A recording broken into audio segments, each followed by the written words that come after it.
It started on an ordinary Thursday morning. The sun was barely creeping over the rooftops, spilling pale orange light across the neatly trimmed lawns of Oakwood Reserve. Birds chirped, sprinklers clicked, and the neighborhood wore its usual mask of quiet perfection. But for Michael Turner, that calm was shattered the moment he stepped outside. The space in front of his townhouse, where his black sedan had always sat, was empty. No broken glass, no sign of a break-in, just clean asphalt, as if the car had never been there at all. Michael blinked, confused. He thought maybe he'd parked somewhere else the night before, but the memory was clear. He'd arrived late from work, parked right outside his door, and double-checked the locks before heading in. Now the car was gone. Not stolen. Towed. He could feel it. In Oakwood Reserve, nothing ever happened without the HOA's fingerprints on it.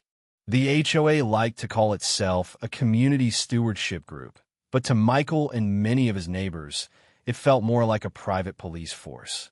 They fined people for leaving trash cans out too long. They sent warnings about mailboxes with chip paint. And, occasionally, they ordered vehicles to vanish in the dead of night, usually citing vague, parking violations that nobody could ever quite verify. Michael's heart pounded as he scanned the street. No other cars were missing. No bullet marks. No stickers on the pavement. Just his sedan. He checked his phone, expecting a call or message, but there was nothing. No notice from the HOA, no explanation from the city. Just silence. His first thought was to call the tow yard, but which one? There were 3 in the area, and none of them opened until later in the morning. So, for hours, Michael paced his kitchen, replaying every detail of the previous night. He hadn't parked in front of fire hydrant. He hadn't blocked anyone's driveway. He hadn't done anything wrong, and yet his car was gone. When the first tow yard opened, Michael called. They had no record of his vehicle. The second yard said the same. But the third yard, an industrial lot tucked behind a row of warehouses, confirmed it immediately. Yes, they had a black sedan matching his license plate. Yes, it had been towed from Oakwood Reserve around 2 in the morning. And yes, it would cost $350 to get it back. Cash only. Michael felt his stomach turn. Why 2 in the morning? Why no notice? And why was this tow yard, which was 30 minutes away, the one holding his car? Something didn't add up. By mid-afternoon, Michael was standing in front of the yard's rusted chain-link fence, peeling bills from his wallet while a bored attendant slid paperwork across the counter. The sedan was parked in the back corner, dusty and untouched. No ticket on the windshield. No citación slip. Just another car in the lot, like so many others. On the drive home, Michael's confusion hardened into anger. If this had been a legitimate HOA action, there should have been warnings, emails, something in writing. But there was nothing. And if it wasn't legitimate, then who had authorized it? Someone was making money off these tows, and Michael had just paid into their scheme. That evening, Michael pulled out the HOA handbook. He pored over every line about parking rules, towing procedures, and vehicle restrictions. The rules were strict, but they were also clear. Vehicles could only be towed after multiple written notices, unless they were abandoned, inoperable, or blocking emergency access. Michael's car was none of those things, and nobody had given him any warning. He decided to ask around, quietly at first. A couple of neighbors admitted they had cars towed in the past year. Always at night, always without notice, and always from the same yard. Some had even complained to the HOA, only to be told that proper procedure was followed, or that it must have been a mistake. One neighbor whispered that she suspected the HOA president, Carl Benson, had some kind of deal with a local tow company. Michael didn't have proof, but explained a lot. The more stories Michael heard, the clearer it became that his missing car wasn't an isolated incident. It was part of a pattern, a quiet, systematic way to squeeze money out of residents under the guise of enforcing rules. But Michael wasn't the type to just let things slide. That night, he set up a notebook on his kitchen table. He wrote down every detail of his towing incident, every conversation he'd had with neighbors, and every rule he could find in the HOA bylaws. He wasn't sure what he was looking for yet, but he knew there was something rotten buried deep in Oakwood Reserve, and he intended to dig it up. As he closed the notebook and stared out the window at the perfectly lit street, Michael felt a shift. This wasn't just about a towed car anymore. It was about power, greed, and a small group of people who thought they could get away with anything. And Michael Turner was about to prove them wrong. Michael Turner didn't sleep much that night. The sound of cars passing by outside his window kept dragging him out of shallow dreams. Each time he woke, he pictured the tow truck that had come for his sedan. He imagined it creeping through Oakwood Reserve at 2 in the morning, the driver moving like a thief, the metal hook clanking as it latched onto his car. By dawn, Michael was wide awake, fueled by anger and black coffee. If the HOA had followed its own rules, there would have been paper trails, meeting minutes, violation notices, authorization forms. But there was nothing in Michael's mailbox, no emails, no warning tags on his windshield. It didn't feel like sloppy enforcement. It felt intentional. Michael started small, with public information anyone could access. He went online and looked up Oakwood Reserve's HOA leadership board. The president was Carl Benson, a man in his late 50s who had run the association for almost 6 years. The vice president was Lisa Harlow, known for her rigid stance on community order. The treasurer was Mark Riley, who worked as a property manager for a local real estate firm. Michael also found that the HOA's towing contractor was a company called Quick Tow Services, a name buried in small print on the last page of the neighborhood handbook. The more Michael read about Quick Tow, the stranger it seemed. The company didn't have a website. There was no physical office listed, just a P.O. box on the far side of town. The tow yard where Michael had retrieved his car wasn't even registered under the same name. It belonged to a holding company that led to a dead end. That afternoon, Michael decided to take a walk through the neighborhood, notebook in hand. He stopped to talk to other residents who'd had cars disappear. Most were frustrated, some were scared, and a few were outright furious. They told him about middle-of-the-night tows, outrageous fees, and conversations with the HOA that went nowhere. Some had even given up fighting after losing hundreds of dollars. One elderly couple said their car had been towed twice in the same month. A single mother admitted she had to borrow money just to retrieve her vehicle. Every story followed the same pattern. No warning, no explanation, and no accountability. Michael realized this wasn't random enforcement. It was systematic. Someone was making money off this. But who? And how deep did it go? Late that evening, Michael began cross-referencing property records. He discovered that Carl Benson, the HOA president, owned several rental properties in the area. More interestingly, one of those properties was located right next door to the same warehouse lot where Michael's car had been held. It wasn't direct proof, but it was a link. Michael knew he needed more than rumors. He needed evidence. So he turned to the one tool the HOA couldn't control, his own eyes. For the next several nights, he parked his replacement vehicle, a dusty old pickup he borrowed from a friend, on the street, just outside his home.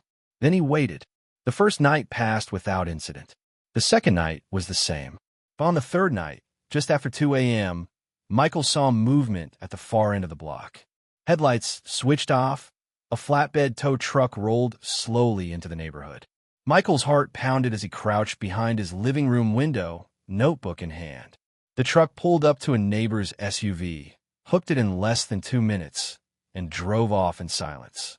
No tickets, no warning stickers, just gone. Michael grabbed his keys and followed at a distance. The truck drove across town, weaving through back streets before pulling into the same lot where Michael had found a sedan.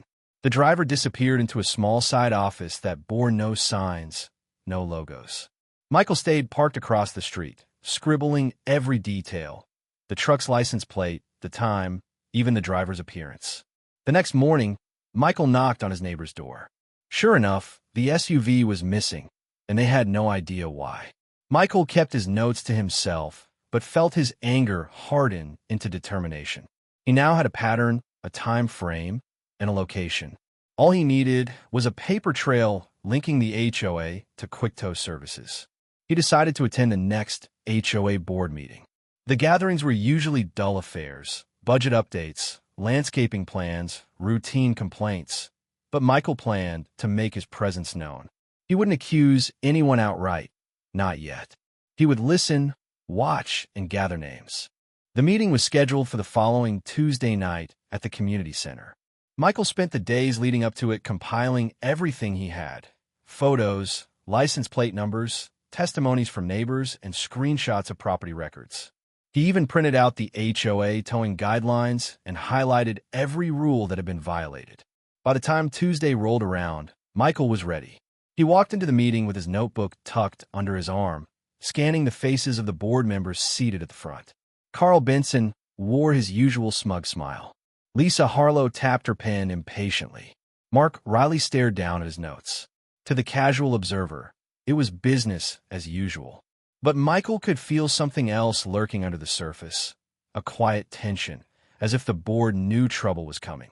As the meeting began, residents voiced the usual complaints. A broken swing set at the park, trash pickup delays, someone's dog barking at night. But then a woman in the back raised her hand and asked about the sudden increase in towing incidents. Carl Benson brushed it off, claiming the HOA was simply enforcing community standards.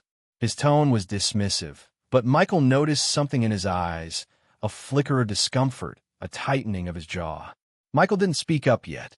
He just listened, taking mental notes of every word, every evasive answer. He knew these people were hiding something, and soon he planned to expose them. The HOA board meeting ended with polite applause, but Michael Turner walked out with his blood boiling. Everything about Carl Benson's calm dismissal of the towing complaints felt rehearsed, almost smug. It was the same pattern over and over again. Residents asked questions, the board downplayed concerns, and nothing ever changed.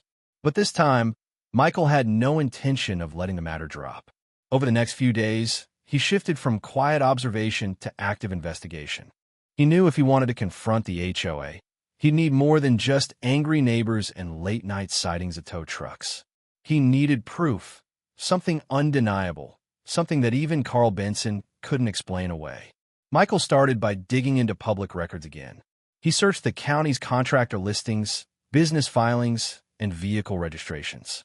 Quick Tow Services was barely a company at all. No website, no physical storefront, no advertising. Just a single-page registration that hadn't been updated in years. But the name on the registration caught Michael's attention. Riley Benson Property Management. It was a shell company that shared a mailing address with Carl Benson's son, Riley, who happened to run a small property business on the edge of town. The pieces were starting to fit together. If Riley Benson controlled Quick Tow Services and Carl Benson ran the HOA, then every car hauled away in the middle of the night was lining their own pockets. What looked like enforcement was actually a money-making scheme. Residents were being charged hundreds of dollars for violations that didn't exist, and the Benson family was cashing in. But Michael still needed hard evidence to make it stick. He decided to go straight to the source, the tow yard itself. Late one Friday night, Michael returned to the fenced lot where his sedan had been held. The yard was quiet, lit by a single flickering floodlight. The small office in the corner was dark. Michael stayed in the shadows and scanned the area carefully. Stacks of paperwork sat on a desk just inside the office window. Tow slips, payment receipts, and what looked like ledgers. He couldn't make out details, but he could see dates and numbers scribbled across the top pages. Michael didn't dare break in. That would only undermine everything he was trying to prove. Instead, he snapped photos from outside, zooming in as much as he could. The grainy images captured license plates, timestamps, and names. Several of the vehicles listed belonged to people he'd spoken to, residents who swore they'd never received a single warning before their cars vanished. The next morning, Michael went door to door, showing his neighbors what he'd found. One by one, people confirmed the information was real. Their cars were on those lists, marked as violators, even though none of them had broken a single rule. Some residents grew nervous. Others became angry. But all of them agreed something was terribly wrong. With mounting support from his neighbors, Michael decided to bring the fight directly to the HOA. He emailed the board, demanding an explanation for the pattern of unapproved tows and attaching the photos he'd taken. Hours passed without a response. Then a single email arrived from Carl Benson's account, dismissing the evidence as misunderstood records and warning Michael against harassing the board with baseless accusations. It wasn't just a dismissal. It was a threat. But Michael refused to back down. He printed copies of everything, photos, notes, testimony from neighbors, and delivered them to every household in Oakwood Reserve. By the end of the weekend, residents were buzzing. People who had once been too afraid to question the HOA now whispered in driveways and compared stories. For the first time, Carl Benson's grip on the neighborhood seemed to slip. The tension reached a breaking point at the following week's emergency HOA meeting. The board hadn't planned on one, but the outcry forced their hand.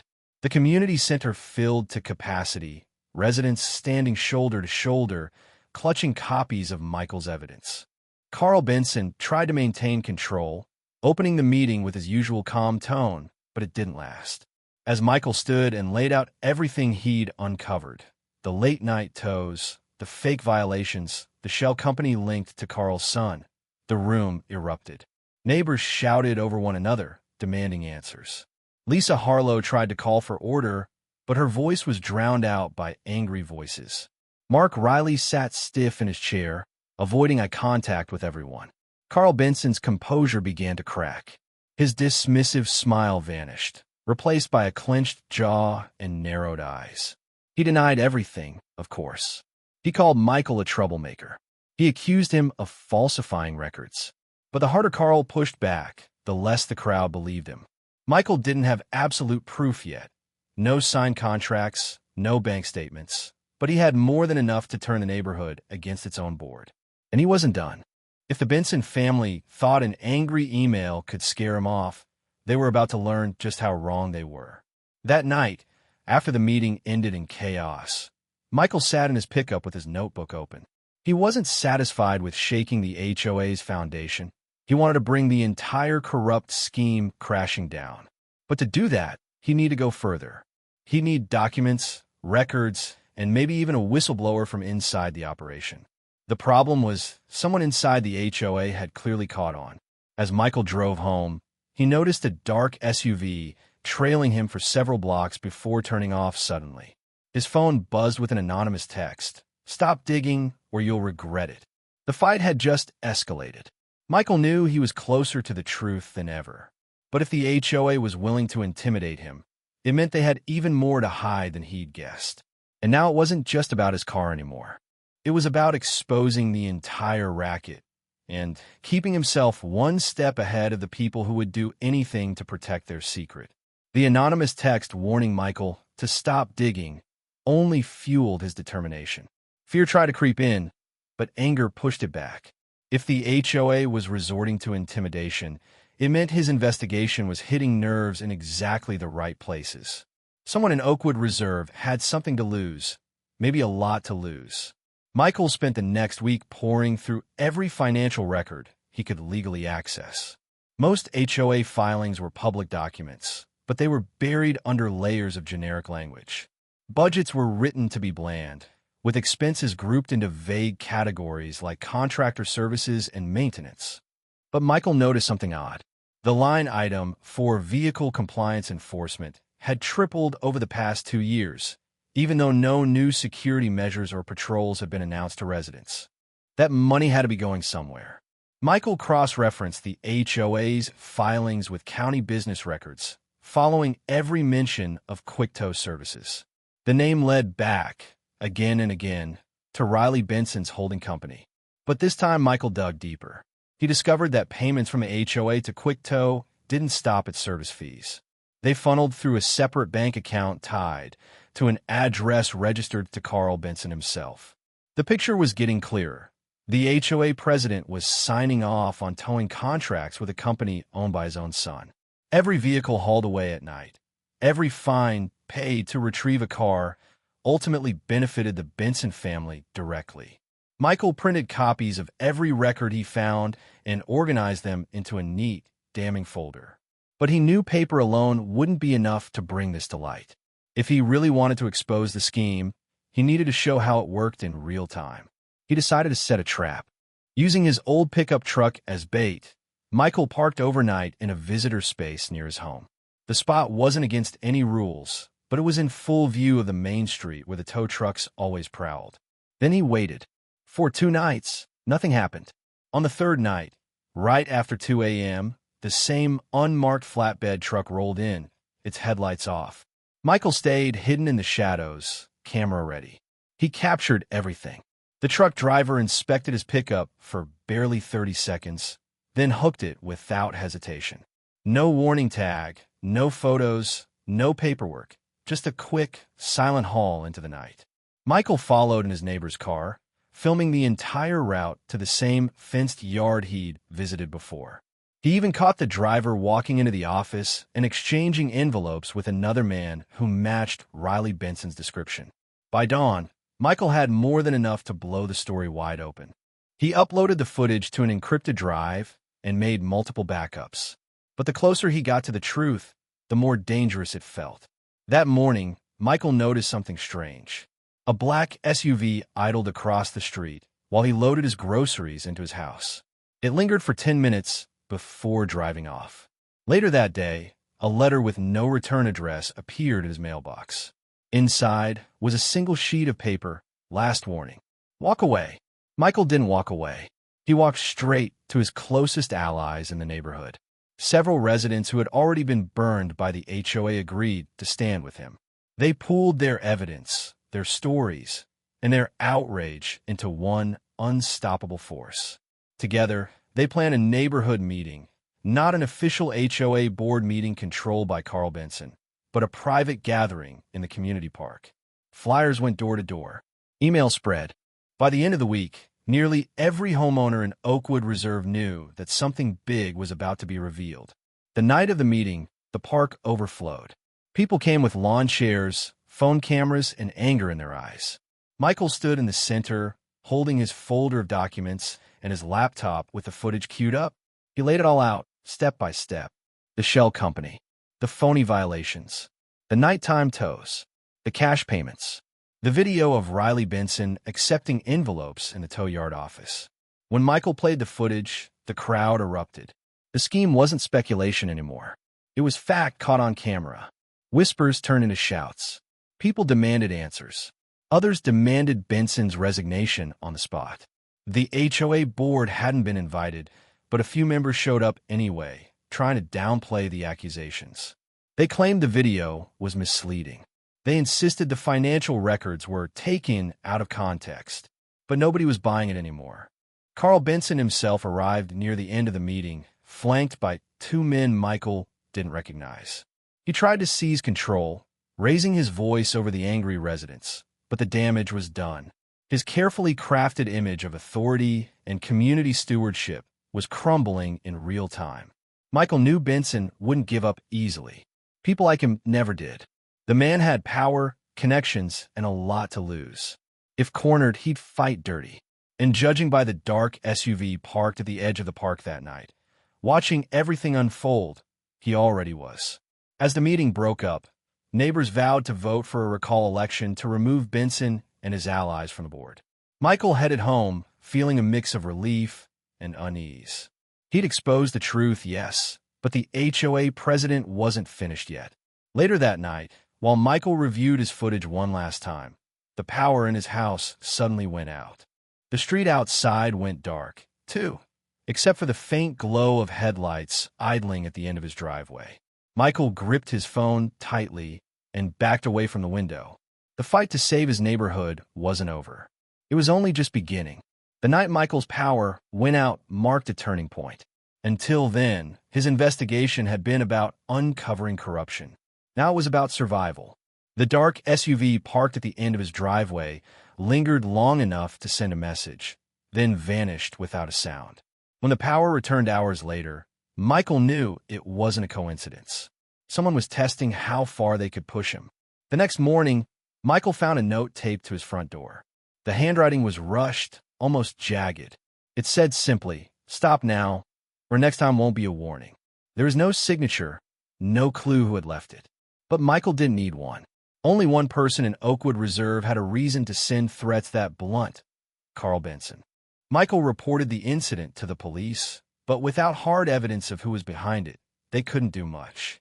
A few officers drove through the neighborhood that afternoon, their presence making Benson keep a low profile for a few hours, but Michael knew the danger hadn't passed. It had only gone underground. Meanwhile, the recall movement against Benson was gaining momentum.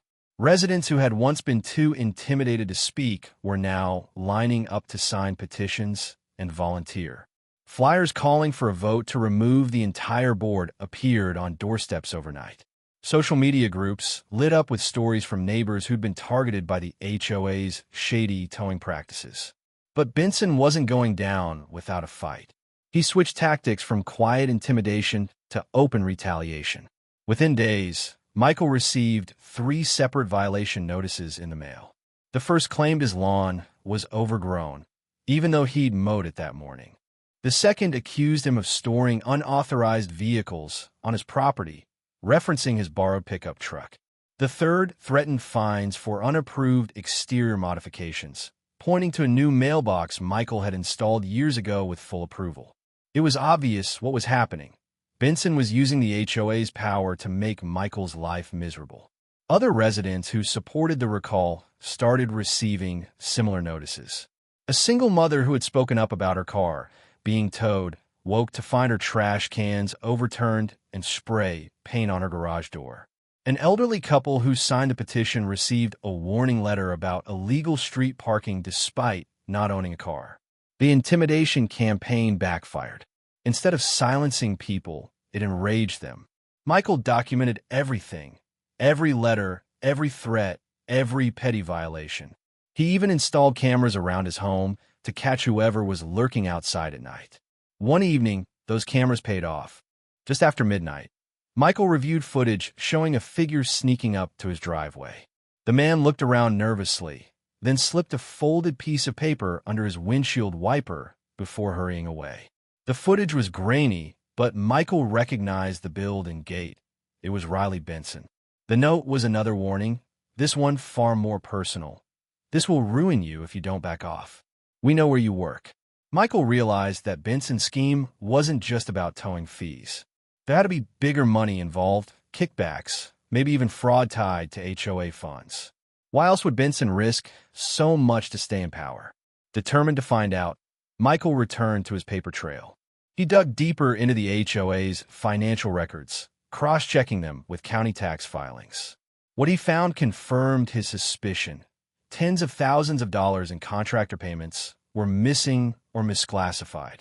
The money had been funneled to shell accounts tied not only to Riley Benson's towing company, but to other dummy corporations linked to Carl's allies on the board. With hard evidence of financial misconduct, Michael knew it was time to take his fight beyond Oakwood Reserve. He compiled everything: documents, photos, video footage, and written statement from neighbors, and delivered it to a local investigative journalist who specialized in exposing corruption. The journalist was intrigued, but cautious. She wanted more solid proof before running a story. Michael agreed to get her what she needed, even if it meant putting himself directly in Benson's crosshairs. The pressure intensified. That same week, Michael came home to find his pickup truck keyed from end to end. The next morning, someone slashed his tires. Neighbors caught glimpses of unfamiliar cars cruising the streets late at night. Benson's allies were getting desperate, and desperation made them sloppy. Still, Michael pressed on. He met with residents nightly, encouraging them not to give in. He reassured them that Benson's days were numbered, even as he secretly worried how far Benson would go. The recall vote was scheduled for 2 weeks away, and Benson was pulling every string to stop it. He hosted private meetings with select residents, promising lower HOA fees if they sided with him. He spread rumors about Michael, claims that Michael was fabricating evidence for personal gain, even whispers that Michael had a criminal record. None of it was true, but it sowed just enough doubt to make some people hesitate. Then came Benson's boldest move yet. At the next HOA meeting, he presented forged evidence, accusing Michael of vandalizing HOA property. He waved around photos of damaged landscaping and claimed Michael had been caught on camera. The board immediately voted to fine Michael thousands of dollars and threatened legal action. But this time, Benson had gone too far. Michael anticipated the ambush and arrived prepared with his own video. Footage from his home security cameras showing he was nowhere near the alleged vandalism when it occurred. Residents watched Benson's accusations collapse in real time. The HOA president stammered, unable to explain how his evidence didn't line up. The crowd turned on him. What little credibility Benson still had evaporated that night. But Michael knew this wasn't over. Not until the recall vote happened, and not until Benson's entire towing racket was exposed to the public. As Michael left the meeting, he caught sight of Benson standing in the parking lot, face red with fury, whispering into his phone. Michael didn't need to hear the words to know what they meant. Benson was planning something drastic. The next 2 weeks would decide everything. The fate of Oakwood Reserve, Benson's hold on power, and Michael's fight to bring the truth to light. The HOA boardroom was packed to its limits, a boiling cauldron of anxious homeowners and simmering resentment. Word had spread across the entire neighborhood that something big was about to happen, and no one wanted to miss it. The whispers and sideways glances had been growing louder over the past week, and now the community was gathered like spectators waiting for a long-anticipated showdown. The board members sat at the front table, trying to project calm authority, but their rigid postures and darting eyes betrayed their nerves. The president's gavel rested on the table, though his hand lingered near it as if he expected a riot to erupt at any moment. The treasurer shuffled papers unnecessarily, while the vice president kept checking her phone under the table, desperate for some reassurance that help was on the way. When the meeting officially began, the usual order of business, landscaping budgets, maintenance updates, event planning, was read off mechanically. No one cared. The homeowners weren't here to hear about pool repairs or holiday decorations. They were here to hear the truth, and one man had promised to deliver it. He stood in the back at first, letting the anticipation build as other residents raised routine complaints. Then, when the board reluctantly opened the floor for new business, he stepped forward with a stack of documents in hand. The room fell silent. Even the air conditioning seemed to pause, as if the entire room collectively held its breath. With steady words and unwavering focus, he laid out everything he had discovered. He described how his car had been towed in the dead of night without notice or justification. He explained how the towing company had a standing contract with the HOA that conveniently funneled thousands of dollars to certain board members through backdoor referral fees. He presented bank records, emails, and photographs of late-night tow trucks removing vehicles that were never in violation of any rules. The homeowners shifted uneasily in their seats as the magnitude of the scheme became clear. What had started as a personal grievance was now unmistakable evidence of systematic corruption. The board members tried to interrupt, insisting it was all a misunderstanding, but each objection was met with another piece of undeniable proof. The treasurer's signature on falsified invoices. The vice president's name on an email approving an unauthorized tow. The president's bank account showing deposits that matched towing revenue to the dollar. Whispers turned to gasps, gasps turned to angry murmurs, and soon the entire room erupted into an uproar. Residents who had quietly tolerated the HOA's heavy-handed tactics now demanded immediate answers. Homeowners who had been too afraid to speak up before suddenly remembered the tickets, the warnings, the mysterious towing fees that had appeared on their statements. It all made sense now. The board tried to adjourn the meeting, but no one was leaving. Cell phones were raised, recording every word, every desperate excuse. Someone had already called the local news station. Someone else was on the phone with the police. The walls of secrecy were crumbling faster than the board could patch them. Within hours, the story spread beyond the neighborhood. A reporter arrived to interview residents right there on the sidewalk as squad cars pulled up in front of the clubhouse. Officers stepped inside to seize records before anyone could shred or delete them. The HOA president's face, once smug and untouchable, now looked pale and drawn as he was led out for questioning. The days that followed were a blur of investigations and emergency meetings. The towing company was exposed for operating without proper permits. The HOA board members were forced to resign en masse under threat of criminal charges. A court order froze their personal bank accounts while investigators traced the money trail. The neighborhood was left stunned but determined. For the first time in years, homeowners spoke freely without fear of retaliation. A new board was elected from among honest, frustrated residents who vowed to make things right.